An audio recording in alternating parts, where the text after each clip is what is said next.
ថ្ងៃថ្មីប្រវត្តិតួអង្គថ្មីនៅថ្ងៃនេះយើងមកនិយាយអំពីតួអង្គ Renzu នៅក្នុងរឿងប្រឡំលោក River and Insanity រឿង River and Insanity គឺជាប្រឡំលោកដ៏ល្បីល្បាញមួយហើយសាច់រឿងរបស់ Renzu គឺជាមនុស្សដំបូងត្រូវបាននិទានតាមរយៈសៀវភៅក្នុងសាច់រឿងដែលមានឈ្មោះថា The Legend of Renzu Renzu គឺជាមនុស្សដំបូងគេបង្អស់នៅក្នុងโลกដែលត្រូវបានគេចាត់ទុកថាគឺជាបុព្វបុរសនៃមនុស្សជាតិទាំងអស់នៅក្នុងសាច់រឿងលោកមិនមែនគ្រាន់តែជាតួអង្គក្នុងប្រវត្តិសាស្ត្រប៉ុណ្ណោះទេ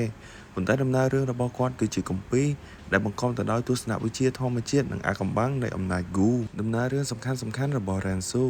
សាច់រឿងរបស់ Renzu ភាគច្រើននិយាយអំពីការតស៊ូរបស់លោកជាមួយនឹងសេចក្តីស្លាប់និងការស្វែងរកសេរីភាពការដើរចេញពីភាពឯកានៅដើមដំបូង Renzu រស់នៅម្នាក់ឯងក្នុងភាពងងឹតនិងភាពឯកាដើម្បីរស់រានមានជីវិតលោកត្រូវបង្ខំចិត្តប្រើប្រាស់ Gu ឬសត្វល្អិតវេទមន្តផ្សេងៗដូចជា Hope Gu នៃក្តីសង្ឃឹមដើម្បីផ្ដល់ពន្លឺនិងកម្លាំងចិត្តដើម្បីកុំឲ្យរស់នៅម្នាក់ឯង Renzu បានបង្កើតកូនចំនួន10នាក់ដែលតំណាងឲ្យចរិតលក្ខណៈផ្សេងៗគ្នារបស់មនុស្សដើម្បីជួយលោកក្នុងដំណើរការផ្សងព្រេងការតស៊ូជាមួយវាសនាសត្រូវដ៏ធំបំផុតរបស់ Renzu គឺ Fate Gu ឬ Gu ព្រហ្មលិខិតគ្រប់យ៉ាងដែល Renzu ព្យាយាមធ្វើតែងតែត្រូវបានកំណត់ដោយវាសនាដែលធ្វើឲ្យលោកជួបការលំបាកមិនចេះចប់ទ្វារនៃជីវិតនិងសេចក្តីស្លាប់ឬ Door of Life and Death Renzu បានព្យាយាមដើរចូលទៅក្នុងពិភពនៃសេចក្តីស្លាប់ដើម្បីជួយសង្គ្រោះកូនរបស់លោកប៉ុន្តែការធ្វើដំណើរនោះពោរពេញទៅដោយគ្រោះថ្នាក់និងការបាត់បង់អត្ថន័យទស្សនវិជ្ជា The Legend of Renzu មិនមែនគ្រាន់តែជារឿងនិទានកុមារទេតែវាជាការឆ្លុះបញ្ចាំងពីជីវិតពិត Cognition Gu ឬ Gu ការយល់ដឹងបង្រៀនឲ្យមនុស្សស្គាល់ពីខ្លួនឯង Strength Gu and Wisdom Gu ឬ Gu នៃកម្លាំងនិងប្រាជ្ញាបង្ហាញថាមនុស្សត្រូវតែមានកម្លាំងនិងចំណេះដឹងដើម្បីជោគជ័យ Perseverance Gu ឬ Gu នៃការតស៊ូនេះគឺជាចំណុចសំខាន់មួយដែលតួអង្គឯកក្នុងរឿង Fang Yon ឲ្យតម្លៃបំផុតគឺការមិនលះបង់ទោះស្ថិតក្នុងស្ថានភាពបែបណាក៏ដោយទំនាក់ទំនងជាមួយសាច់រឿងធំនៅក្នុងពិភពនៃ River and Insanity អ្នកដែលមានសមត្ថភាពខ្ពស់តែងតែសិក្សាអំពីរឿងរ៉ាវរបស់ Renzu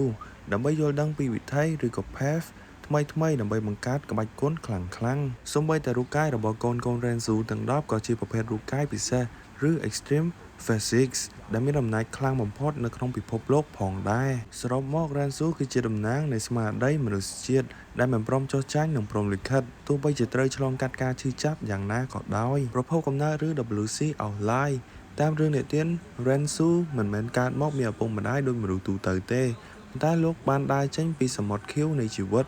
ឬ Blue Sea of Life ដែលជាកន្លែងកំណើតនៃគ្រប់សពសត្វទាំងអស់នៅពេលនោះពិភពលោកនៅជាព្រៃក្រាស់ហើយលោកគឺជាមនុស្សតែម្នាក់គត់អ្នកតំណងជាមួយ Predicament ឬទុក្ខលំបាកនៅក្នុងរឿង Renzu តែងតែត្រូវបានតាមសម្លាប់ដោយសត្វចម្លែកម្យ៉ាងហៅថា Predicament តំណាងឲ្យបញ្ហានិងទុក្ខលំបាកក្នុងជីវិតនេះគឺជាមូលហេតុដែលលោកត្រូវស្វែងរកជំនួយពី Gu ផ្សេង Hope Gu ឬ Gu នៃក្តីសង្ឃឹមគឺជា Gu ដំបូងដែលជួយលោកឲ្យមានពន្លឺនិងផ្លូវដើរ Strength Gu and Wisdom Gu ឬ Gu នៃកម្លាំងនិងប្រាជ្ញាលោកធ្លាប់មាន Gu ទាំងពីរនេះប៉ុន្តែត្រូវបាត់បង់ទៅវិញជាបន្តបន្ទាប់ដោយសារតែការចាញ់បោកនិងការលះបង់ដើម្បីរស់កូនទាំង10របស់ Renzu ឬ The Ten Children កូនរបស់លោកតំណាងឲ្យរូបកាយពិសេសទាំង10ឬ The Ten Extreme Physics នៅក្នុងពិភព Gu ជាក់ស្ដែងកូនទី1 Verdant Great Sun ជាកូនច្បងតំណាងឲ្យភាពរុងរឿងនិងស្រាកូនទី2 Desolate Anti Moon កូនស្រីច្បងនិងកូន8នាក់ផ្សេងទៀតដែលមានឈ្មោះតាក់ទងនឹងមេឃនិងដីការបង្កើតមនុស្សជំនាន់ក្រោយនៅចំបញ្ចប់នៃរឿងនិទានបន្ទាប់ពីកូនរបស់លោកបានស្លាប់អស់ Renzu បានសម្រេចចិត្តប្រើប្រាស់សាកសពកូននិងជីវិតខ្លួនដើម្បីបង្កើតពូជពងមនុស្សជំនាន់ក្រោយដែលយើងឃើញក្នុងសាច់រឿង Fang Yon នេះឯងនេះហើយគឺជាមូលហេតុដែលគេហៅលោកថាបុព្វបុរសនៃមនុស្សជាតិសេចក្តីសន្និដ្ឋានបន្ថែមអ្វីដែលធ្វើឲ្យសាច់រឿងរបស់ Renzu ពិសេសបំផុតនោះគឺវាជាការពិតនៅក្នុងពិភព River and Insanity សៀវភៅ The Legend of Renzu មិនមែនគ្រាន់តែជាទេវកថាសម្រាប់បំពេក្មេងទេប៉ុន្តែវាគឺជាមរតកផ្លូវមនុស្សឬ Human Path Inheritance ដ៏ខ្ពង់ខ្ពស់បំផុតអ្នកខ្លាំងឬ Venerable តែងតែដកស្រង់អាថ៌កំបាំងពីសៀវភៅនេះមកបង្កើតជាក្បាច់គុណកម្រិតខ្ពស់ហើយនេះជាការសង្ខេបខ្លីៗរបស់តួអង្គ Renzu នៅក្នុងរឿងប្រឡំលោក River and Insanity ហើយយើងនឹងជួបគ្នានៅវីដេអូក្រោយ Good night,